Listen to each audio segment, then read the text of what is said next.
Jack London তার লেখক জীবনে প্রতিদিন ঠিক ১,০০০ শব্দ লিখেছেন। আর্থার কোনান ডয়েল, উইলিয়াম গোল্ডিং এবং নরম্যান মেইলারের বরাদ্দ ছিল প্রতিদিন ৩,০০০ শব্দ। রেইমন্ড চ্যান্ডলার কোনো দৈনিক কোঠায় বিশ্বাস করতেন না, তবে শোনা যায় তিনি প্রতিদিন গড়ে ৫,০০০ শব্দ লিখতেন।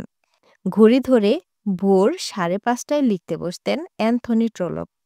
প্রতি ১৫ মিনিটে ২৫০ শব্দ করে লেখার নির্দেশনা তিনি নিজে নিজেকে দিয়েছিলেন। সেটা মানা হচ্ছে কিনা দেখার জন্য পাশে ঘড়ি রাখতেন। যাই ঘটুক না কেন, সারাদিনে অন্তত ২,০০০ শব্দ লেখেন স্টিফেন কিং। টমাস উলফ নিজের জন্য ১,৮০০ শব্দের কোঠা ঠিক করে দিয়েছিলেন। এই কোঠা পূরণ না হওয়া পর্যন্ত তিনি লেখার টেবিল থেকে উঠতেন না। আমাদের প্রতিদিনই কিছু না কিছু লেখা উচিত। আপনি প্রতিদিন কত শব্দ লেখেন?